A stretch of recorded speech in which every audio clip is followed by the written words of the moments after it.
ಎಲ್ಲ ಟಿ ಸ್ಪರ್ಧಾರ್ಥಿಗಳಿಗೆ ನಮ್ಮ ಚಾನಲ್ಗೆ ಸ್ವಾಗತ. ಇಂದಿನ ತರಗತಿಯಲ್ಲಿ ನಾವು ವರ್ಗ ಸಮೀಕರಣಗಳು ಅನ್ನುವ ಒಂದು ಚಾಪ್ಟರ್ನ ಭಾಗ 1ರ ಬಗ್ಗೆ ಸ್ವಲ್ಪ ವಿಷಯಗಳನ್ನು ಅಧ್ಯಯನ ಮಾಡೋಣ. ಈ ಒಂದು ಭಾಗಗಳಲ್ಲಿ ಹಲವಾರು ಒಂದು ಮಾಹಿತಿಗಳನ್ನು ತಿಳಿಸಿಕೊಡುವಂತಹ ಪ್ರಯತ್ನವನ್ನು ಮಾಡ್ತಾ ಇದ್ದೇವೆ. ನಮ್ಮ ಚಾನಲ್ ಮೂಲಕ ಹಲವಾರು ಗಣಿತದ ಕಾನ್ಸೆಪ್ಟ್ಗಳ ಬಗ್ಗೆ ವಿಡಿಯೋಗಳನ್ನು ಮಾಡ್ತಾ ಇದ್ದೇವೆ. ನೀವೇನಾದರೂ ನಮ್ಮ ಚಾನಲ್ಗೆ ಹೊಸಬರಾಗಿದ್ದರೆ ಈ ಕೂಡಲೇ ಸಬ್ಸ್ಕ್ರೈಬ್ ಮಾಡ್ಕೊಳ್ಳಿ. ಹಾಗೆ ವಿಡಿಯೋವನ್ನು ಕೊನೆ ತನಕ ನೋಡ್ತಾ ಇರಿ ಮತ್ತು ಶೇರ್ ಮಾಡಿ ಅಂತ ಹೇಳ್ತಾ ವಿಡಿಯೋವನ್ನು ಪ್ರಾರಂಭ ಮಾಡೋಣ. ವರ್ಗ ಸಮೀಕರಣಗಳು ಪಾಠ ಪೇಪರ್ 1 ಆಗಿರ್ಬೋದು, ಪೇಪರ್ 2 ಆಗಿರ್ಬೋದು, ಈ ಎರಡೂ ಒಂದು ಪೇಪರ್ಗಳಿಗೂ ಸಂಬಂಧಪಟ್ಟಿರುವಂತಹ ಕಾನ್ಸೆಪ್ಟ್ ಆಗಿದೆ. ವರ್ಗ ಸಮೀಕರಣದಲ್ಲಿ ಸ್ವಲ್ಪ ಲೋ ಲೆವೆಲ್ ಆಗಿರುವಂತಹ ಕ್ವಶನ್ಸ್ಗಳನ್ನು ಕೇಳ್ತಾರೆ, ಅಂದರೆ ಒಂದು ಸಾಮಾನ್ಯ ರೀತಿಯಾದಂತಹ ಪ್ರಶ್ನೆಗಳನ್ನು ಕೇಳ್ತಾರೆ. ಬಟ್ ಈ ವರ್ಷದ ಪರೀಕ್ಷೆಯಲ್ಲಿ ನಾವು ಸಾಧಾರಣ ಅಂದರೆ ತೀರಾ ಸಾಧಾರಣ ಪ್ರಶ್ನೆಗಳನ್ನು ಎಕ್ಸ್ಪೆಕ್ಟ್ ಮಾಡಲಿಕ್ಕೆ ಸಾಧ್ಯ ಇಲ್ಲ. ಸ್ವಲ್ಪ ಮಟ್ಟಿಗೆ ಉತ್ತಮವಾದಂತಹ ಪ್ರಶ್ನೆಗಳನ್ನು ಕೇಳುವಂತಹ ಸಂಭವನೀಯತೆ ಜಾಸ್ತಿ ಆಗಿದೆ. ಸೊ ಪ್ರಿಪೇರ್ ಆಗಿರಬೇಕು. ಎರಡೂ ಪತ್ರಿಕೆಯವರು ಈ ಒಂದು ಕಾನ್ಸೆಪ್ಟನ್ನು ಕ್ಲಿಯರ್ ಆಗಿ ಅರ್ಥ ಮಾಡ್ಕೋಬೇಕು. ಫಿಕ್ಸ್ ಆಗಿ ಕ್ವಶನ್ಸ್ಗಳು ಈ ಒಂದು ಟಾಪಿಕ್ ಮೇಲೆ ಬಂದೇ ಬರುತ್ತೆ. ಸೊ ಹಾಗಾದರೆ ತಡ ಮಾಡೋದು ಬೇಡ, ವಿಡಿಯೋವನ್ನು ಪ್ರಾರಂಭ ಮಾಡೋಣ. ವರ್ಗ ಸಮೀಕರಣಗಳು ಅಂದರೆ ಏನು ಅನ್ನೋ ಒಂದು ಕಾನ್ಸೆಪ್ಟ್ ನಿಮಗೆ ಗೊತ್ತಾಗಿರ್ಬೇಕಾಗುತ್ತೆ. ಘಾತ 2 ಹೊಂದಿರುವಂತಹ ಘಾತ 2, ಸೊ ಇದು ಗರಿಷ್ಠ ಘಾತ ಆಗಿರಲೇಬೇಕು. ಗರಿಷ್ಠ ಘಾತ 2 ಹೊಂದಿರುವಂತಹ ಸಮೀಕರಣಗಳಿಗೆ ನಾವು ವರ್ಗ ಸಮೀಕರಣ ಅಂತೀವಿ. ಈ ಒಂದು ಸಮೀಕರಣದಲ್ಲಿ ಚರಾಕ್ಷರ ಇರುತ್ತೆ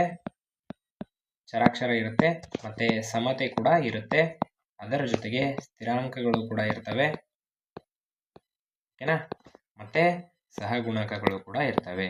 ಸೊ ಈ ಎಲ್ಲ ಒಂದು ಗುಣಗಳನ್ನು ಈ ಒಂದು ಸಮೀಕರಣ ಹೊಂದಿದ್ರೆ ಇದಕ್ಕೆ ನಾವು ವರ್ಗ ಸಮೀಕರಣ ಅಂತೀವಿ. ಇಂಗ್ಲೀಷಲ್ಲಿ ಕ್ವಾಡ್ರಾಟಿಕ್ ಇಕ್ವೇಷನ್ಸ್ ಕೂಡ ಅಂತ ಕರೀತಾರೆ. ಕ್ವಾಡ್ರಾಟಿಕ್ ಇಕ್ವೇಷನ್ಸ್, ಓಕೆನಾ. ವೇರಿಯೇಬಲ್ ಇರಬೇಕು. ಸೊ ಅದರ ಜೊತೆಗೆ ಈ ಏನು ಸಮತೆ ಅಂತ ಕರಿತೀವಿ, ಈಕ್ವಲೆನ್ಸ್, ಸೊ ಇದು ಕೂಡ ಈಕ್ವಿಟಿ ಅಂತ ಕೂಡ ಕರೀತಾರೆ, ಅದು ಕೂಡ ಅದರಲ್ಲಿ ಇರಬೇಕು. ಸೊ ಹಾಗಿದ್ರೆ ವರ್ಗ ಸಮೀಕರಣದ ಆದರ್ಶ ರೂಪ ಏನು ಕೇಳ್ತಾ ಇರ್ತಾರೆ. ಕ್ವಶನ್ಸನ್ನು ಕ್ಲಿಯರ್ ಆಗಿ ಅರ್ಥ ಮಾಡ್ಕೊಳ್ರಿ. ವರ್ಗ ಸಮೀಕರಣದ ಆದರ್ಶ ರೂಪ ಏನು?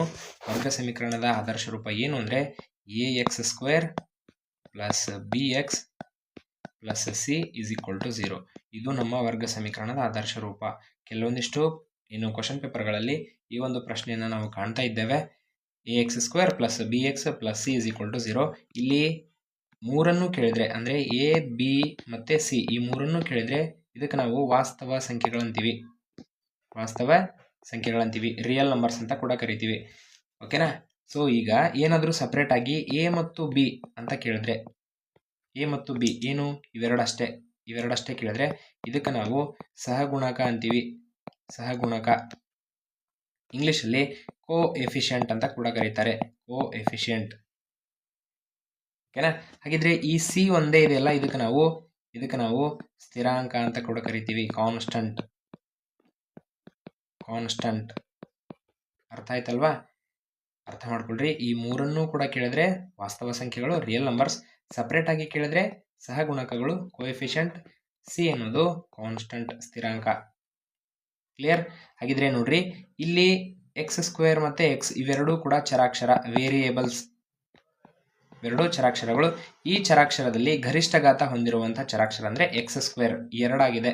ಸೊ ಹಾಗಿದ್ರೆ ಗರಿಷ್ಠ ಘಾತ 2, ಪವರ್ 2 ಇರುವಂತಹ ಗರಿಷ್ಠ ಘಾತವನ್ನು ಹೊಂದಿರುವಂತಹ ಸಮೀಕರಣಗಳಿಗೆ ವರ್ಗ ಸಮೀಕರಣ ಅಂತ ಕೂಡ ಕರಿತೀವಿ.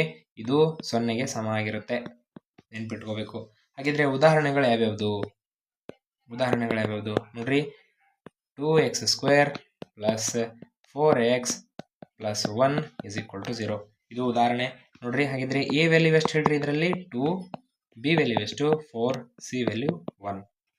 ನೆನ್ಪಿಟ್ಕೋಬೇಕು. ನೆಕ್ಸ್ಟ್ ಕ್ವಶನ್, ಡಿಫ್ರೆಂಟ್ ಆಗಿರುವಂಥ ಕ್ವಶನ್ ಅನ್ನು ತಗೊಳ್ತೀನಿ ಇವಾಗ. x² plus 4x minus 5 is equal to 0. ಓಕೆನಾ. ಹಾಗಿದ್ರೆ ಇದರಲ್ಲಿ ಎ ಬೆಲೆ ಎಷ್ಟು? ಎ ಬೆಲೆ ನೋಡ್ರಿ 1. ಏನು ಇಲ್ಲದೆ ಇದ್ರೆ, ಎ ಜಾಗದಲ್ಲಿ ಏನು ಇಲ್ಲದೆ ಇದ್ರೆ ಇದಕ್ಕೆ ನಾವು 1 ಅಂತ ಕರಿತೀವಿ. ಇನ್ನು ಬಿ ಬೆಲೆ 4, ಸಿ ಬೆಲೆ -5, +5 ಅಲ್ಲ, -5, ನೆನ್ಪಿಟ್ಕೊಳ್ಬೇಕು. ಡನ್. ನೆಕ್ಸ್ಟ್ ಬರೋಣ.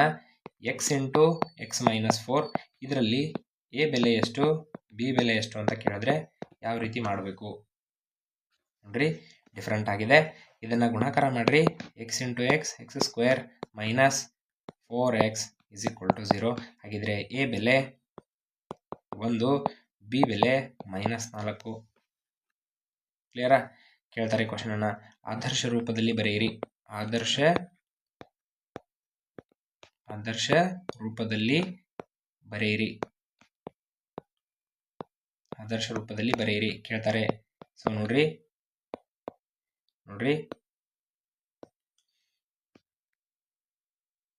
2x is equal to 3x² - 5 ಹಿಂಗಿದೆ.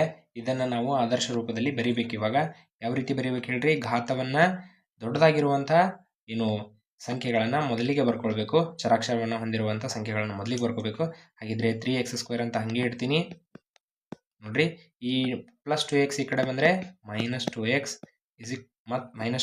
ಮತ್ತೆ -5 ಇಸ್ ಈಕ್ವಲ್ ಟು 0. ಇದು ಆದರ್ಶ ರೂಪದಲ್ಲಿ ಆಯಿತು. ಇನ್ನೊಂದು ಕ್ವಶನನ್ನು ತಗೊಳ್ಳೋಣ. x + 1/5 is equal to 1/x. ಆದರ್ಶ ರೂಪದಲ್ಲಿ ಬರೆಯಿರಿ. ವರ್ಗ ಸಮೀಕರಣದ ಆದರ್ಶ ರೂಪದಲ್ಲಿ ಬರೆಯಿರಿ. ಆದರ್ಶ ರೂಪ ಏನು? ax² + bx + c is equal to 0. ಈ ರೀತಿ ನಾವು ಬರೀಬೇಕು. ಕರೆಕ್ಟ್ ಅಲ್ವಾ? ಸೊ ಈಗ ನೋಡ್ರಿ, ಸಿಂಪಲ್ ಆಗಿ ಈ ಎಕ್ಸನ್ನು ಈ ಕಡೆ ಗುಣಾಕಾರ ಮಾಡಿರಿ. ಹಾಗಿದ್ರೆ x into bracket x + 1/5 is equal to 0. Clear? ಈಗ ಗುಣಾಕಾರ ಮಾಡಿರಿ. x into x x² + 1/x is equal to 0. ನೋಡ್ರಿ, ಎ ಬೆಲೆ 1, ಬಿ ಬೆಲೆ 1/5. ಅರ್ಥ ಆಯ್ತಲ್ವಾ? ಆದರ್ಶ ರೂಪದಲ್ಲಿ ಬರೆಯುವಂಥ ಕ್ವಶನ್ಸ್ಗಳನ್ನು ಹೆಚ್ಚಾಗಿ ಪ್ರಾಕ್ಟೀಸ್ ಮಾಡಿರಿ. ಓಕೆ. ಸೊ ನೋಡ್ರಿ, ವರ್ಗ ಸಮೀಕರಣದ ಆದರ್ಶ ರೂಪ ಗೊತ್ತಾಯಿತು. ಅಂದರೆ ಏನು ಅಂತ ಗೊತ್ತಾಯಿತು. ಎ ಬೆಲೆ, ಬಿ ಬೆಲೆ ಮತ್ತು ಸಿ ಬೆಲೆಗಳನ್ನು ಯಾವ ರೀತಿ ಕಂಡುಹಿಡಿತೀವಿ ಅಂತ ಗೊತ್ತಾಯಿತು. ಮತ್ತು ಆದರ್ಶ ರೂಪದಲ್ಲಿ ಅದನ್ನು ಯಾವ ರೀತಿ ನಾವು ರಿಪ್ರೆಸೆಂಟ್ ಮಾಡ್ತೀವಿ ಅಂತ ಕೂಡ ಗೊತ್ತಾಯಿತು. ಇವಾಗ ನೆಕ್ಸ್ಟ್ ಕಾನ್ಸೆಪ್ಟ್ಗೆ ಹೋಗೋಣ. ವೆರಿ ಇಂಪಾರ್ಟೆಂಟ್ ಕಾನ್ಸೆಪ್ಟ್, ಅಪವರ್ತನ ವಿಧಾನದಿಂದ ಮೂಲಗಳನ್ನು ಕಂಡುಹಿಡಿಯುವುದು. ಅಪವರ್ತನ ವಿಧಾನದಿಂದ ಮೂಲಗಳನ್ನು ಕಂಡುಹಿಡಿಯುವುದು. ಸೊ ಹಾಗಿದ್ರೆ ಈ ಒಂದು ಏನು ವರ್ಗ ಸಮೀಕರಣ ಇದೆ, ಇದು 2 ಪರಿಹಾರಗಳನ್ನು ಹೊಂದಿರುತ್ತೆ. ಯಾಕೆ? ಘಾತ ಎಷ್ಟಿದಾವಲ್ಲ ಅಷ್ಟು ಪರಿಹಾರ. ಘಾತ ಹೈಯೆಸ್ಟ್ ಎಷ್ಟಿದೆ? 2. ಹಾಗಿದ್ರೆ 2 ಪರಿಹಾರ ಅಂದರೆ 2 ಸೊಲ್ಯೂಷನ್ಸನ್ನು ಇದು ಕೊಡುತ್ತೆ. 2 ಸೊಲ್ಯೂಷನ್ಸನ್ನು ನಮಗೆ ಕೊಡುತ್ತೆ. ಇದಕ್ಕೆ ನಾವು ಮೂಲಗಳಂತೀವಿ.